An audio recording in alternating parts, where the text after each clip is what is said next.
Good morning, everyone. In this video, I'm going to be talking through the instructions of the Unit 5 lesson quizzes, which we're going to be using as part of our review.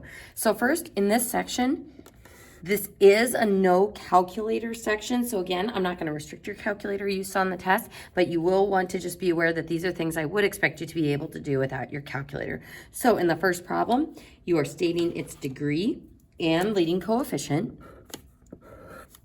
On number 2, you're going to divide using long division. And folks, if you're looking at this going, well, could we check using synthetic division? The answer is no, because it's x squared plus 1 instead of just x plus 1. So because of that power of 2, you wouldn't be able to use synthetic division anyway. Your final answer should be in fraction form.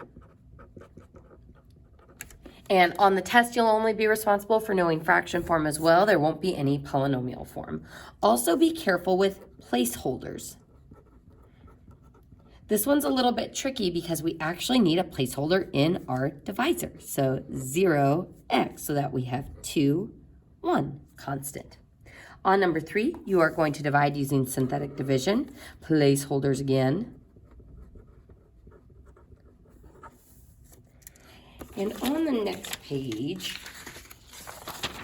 this covers lesson B. This is a non-calculator portion as well. And on this part, you're going to be stating the end behavior. Now, since this is a no calculator section, of course, you can always check yourself using your calculator, but what I want you to be practicing in this section is how we can determine the end behavior using the key features from the standard form equation. So first, the degree. What does the end behavior look like if it's even? What does the end behavior look like if it's odd? And to determine which type of end behavior it has, what does the sign of the leading coefficient have to do with it? So using those features, see if you can determine the end behavior and some of these other features. For the lesson C quiz, again, no calculator here. On the first problem, you are only listing the potential rational zeros. So you're not actually solving here. You're just finding the P over Q values. So the P values, the Q values, and then the P over Q values. And folks, remember, I am going to be picky about what your work looks like for this, because for every single piece of this, you do need to include a plus or minus, since you are accounting for all of the positive and negative factors of the P values and the Q values and the P over Q values. For number 2, you are finding all the real zeros, both rational and irrational, so this one's not going to have any imaginary roots, of this polynomial.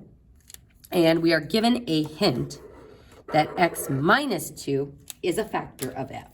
So if x minus 2 is a factor, then x equals 2 is our first root. So on this one, I want you to do it without using a calculator, because you're giving your first root to depress the polynomial.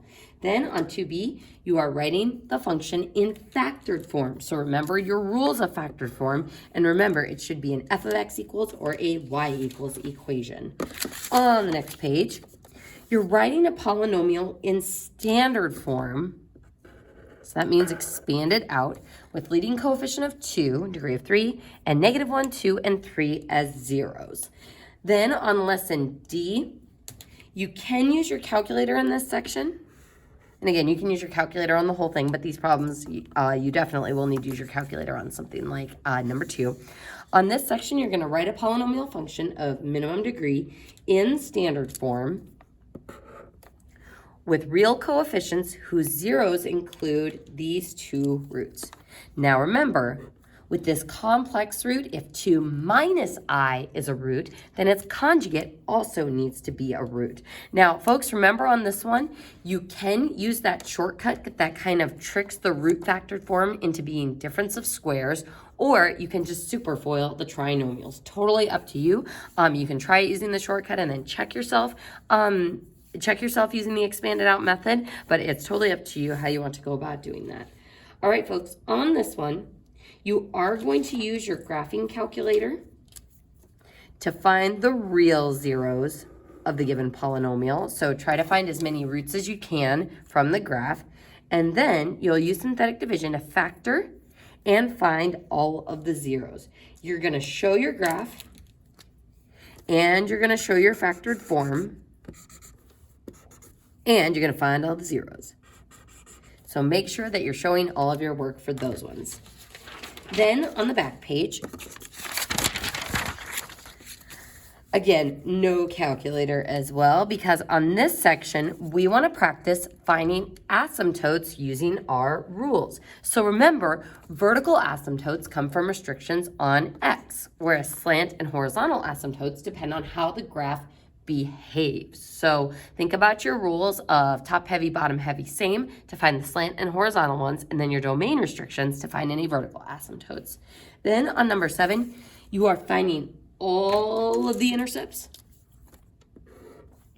of the rational function. So that means you're finding both any x-intercepts, which are of the form a number and 0, and any y-intercepts, which are of the form 0 and a number. And again, folks, it's really important that you know which form goes with which description, like x-intercept has a number for the x and 0. Y-intercept has a number for the y and 0. So folks, that concludes the instructions on this packet. So you now have enough information to try this packet completely on your own to see what you remember from the earlier parts of this chapter especially. And then in the next video, I'll be doing walkthroughs of each of the problems.